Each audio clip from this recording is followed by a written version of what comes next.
उसके बाद अल्लाह का दूसरा हुक्म वबिल वालिदैनि इहसाना, और अपने माँ बाप के साथ, अपने माता पिता के साथ उन्हें अच्छा सलूक करना है।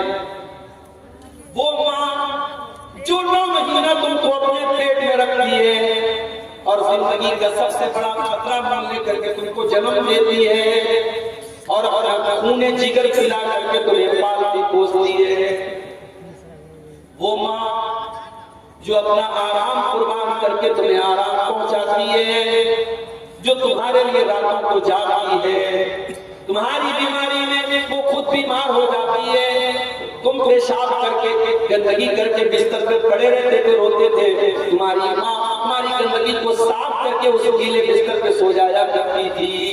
उस माँ के एहसानों को कभी न भूलो, उस बाप के एहसानों को कभी न भूलो, जिस बाप की उंगली को पकड़ करके तुमने चलना सीखा है, जिस बाप ने जिंदगी की हर धूप से तुमको बचाया है, जिंदगी की हर तकलीफ से तुमको बचाया है। वबिल वालिदैनि इहसाना, अपने माँ बाप के साथ तुम अच्छा सलूक करते रहना। और याद रखो अल्लाह का शुक्र अदा किया करो कि हमारा अभी बनारस में कल हमारे दोस्त ने बताया, उनकी बर्तन की दुकान है, कहा कि बूढ़ा आदमी आया जो आर्मी में काम करता था, रिटायर फौजी है, वो मेरी दुकान पर बर्तन लेने आया, 70 साल उसकी उम्र है, बूढ़ा आदमी है। मैंने पूछा बाबा आप इस उम्र में बर्तन लेने आए हैं? बूढ़े की आंखों से उसने बताया बेटा मैं फौज में था, रिटायर हो गया, जब मैं रिटायर होकर अपने घर पहुंचा तो मेरे जवान बेटे और मेरी बहू ने मुझे अपने घर पर रखना पसंद नहीं किया और मुझे मेरे वृद्धाश्रम में छोड़ दिया जहां बूढ़े लोग रहते हैं। बूढ़ों के रहने की जो जगह होती है, उनका बेटा, इस बेटे को उसने मेहनत करके पढ़ाया लिखाया, उसे काबिल बनाया, उस बेटे ने अपने ही बाप को ओल्ड हाउस में जहां बूढ़े लोगों को पैसा देकर रखा जाता है वहां भेज दिया। क्यों? क्योंकि आप और मेरे बीच में जो है निभ नहीं सकती है, आपकी उम्र बहुत ज्यादा हो गई है, आपसे मेरा मिजाज मेल नहीं खाएगा, इससे बेहतर मैं पैसा दे दूंगा, आपको ओल्ड हाउस में भेज दूंगा। मेरे प्यारे साथियों, अल्लाह का शुक्र है कि मुसलमानों के यहाँ ये नौबत नहीं आई है। अभी मुसलमान अपने माँ बाप को ओल्ड हाउस नहीं भेजते हैं, कहीं भेजते होंगे तो भेजते होंगे, लेकिन बहुत कम, बहुत रेयर मिलता है। इसका मतलब ये हुआ कि इस्लाम कहीं न कहीं हमें अपने माँ बाप का सम्मान सिखाता है, अपने माँ बाप का इकराम सिखाता है। जो इस्लाम का मानने वाला है, जो कुरान का मानने वाला है, जो हदीस का मानने वाला है, वो कभी अपने माँ बाप को बेसहारा नहीं छोड़ता है। मेरे प्यारे साथियों, जब आपके माँ बाप बूढ़े हो गए तो अपना बचपन याद कर लिया करना। कुरान कहता है इम्मा यब्लुगन्ना इंदकल किबरा अहदुहुमा औ किलाहुमा, जब तुम्हारे माँ बाप में से कोई एक या दोनों बूढ़े हो जाए तो कुरान कहता है फला तकुल लहुमा उफ़्फ़िन, तो तुम उनको उफ़ भी मत कहना। क्यों मत कहना?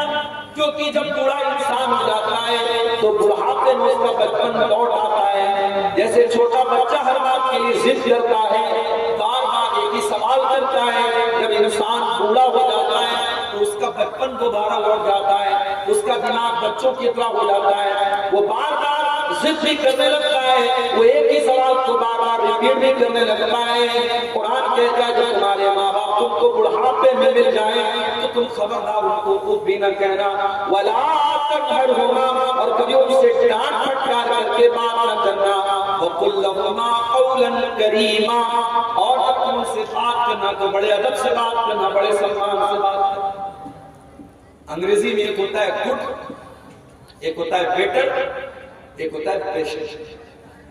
अल्लाह ने जब लोगों से बात करने की बात कही तो फरमाया वक़ूलू लिन्नास, लोगों से जब बात करो तो गुड अंदाज में बात करो, अच्छे अंदाज में बात करो। लेकिन जब माँ बाप की बात आई तो अल्लाह ने गुड नहीं कहा, अल्लाह ने बेटर नहीं कहा, अल्लाह ने फरमाया वक़ुल लहुमा कौलन करीमा, अपने माँ बाप से तुम बेशर्म लहजे में बात करो। सबसे बेहतरीन जो तरीका है बात करने का, तुम्हारी जुबान में, तुम्हारी लैंग्वेज में, तुम्हारी बोली में जो सबसे ज्यादा अदब का, जैसे हमारे यहाँ बंगला जमाने में देखता एक आदमी से बोलते हैं बैठकर बोस, और अगर किसी अदब से बोलना होता है बोसे, ऐसे आपकी अफगानी जबान की शायद जैसी अदब का कोई लफ्ज होगा, हर बोली में होता है। अगर आपकी जबान में अदब और तहजीब के जो अल्फाज हैं उसके सबसे ज्यादा हकदार अगर कोई है तो आपकी मां है। उनसे इतने बेहतरीन लफ्ज लहजे में बात करो कि जबान और अदब की तमाम हदें वजह पे। उसके बाद फरमाया और ऐ मेरे बंदो, जब तुम अपने माँ बाप के पास बैठा करो तो अपने बाजुओं को बिछा दिया करो, अपने माँ बाप के सामने तकब्बुर न करना। तुम जिला कलेक्टर बन जाओ, तुम मिनिस्टर बन जाओ, तुम प्रधानमंत्री बन जाओ, तुम चीफ मिनिस्टर बन जाओ, लेकिन जब माँ के आंचल के पास जाओ, जब बाप के कदमों के पास जाओ तो अपने आप को बेटा समझ के जाना, माँ के सामने बेटा ही समझ के जाना, बाप के सामने बेटा ही समझ के जाना, माँ के सामने अपने आप को कलेक्टर बनने की भूल न करना, बाप के सामने वज़ीर आला बनने की कोशिश न करना। वफ़िज़ लहुमा जनाह ज़ुल्लि मिनर रहमा वक़ुल रब्बिरहमहुमा कमा रब्बयानी सग़ीरा। और अल्लाह फरमाता है कि ऐ मेरे बंदो, एक छोटी सी दुआ मैं तुमको सिखा रहा हूँ, उस दुआ को पढ़ते रहा करो। माँ बाप की जिंदगी में भी पढ़ो, माँ बाप के मरने के बाद इस दुआ को पढ़ा करो। कौन सी दुआ है? रब्बिरहमहुमा कमा रब्बयानी सग़ीरा। ऐ मेरे परवरदिगार, मेरे माँ बाप ने बड़ी मेहनत से मुझको पाला है, बड़ी कुर्बानियां देकर के मुझको पाला है, बड़ी मेहनत से मुझको परवरिश की है। अल्लाह तू मेरे माँ बाप पर रहम फरमा। रब्बिरहमहुमा कमा रब्बयानी सग़ीरा। तो ये अल्लाह का दूसरा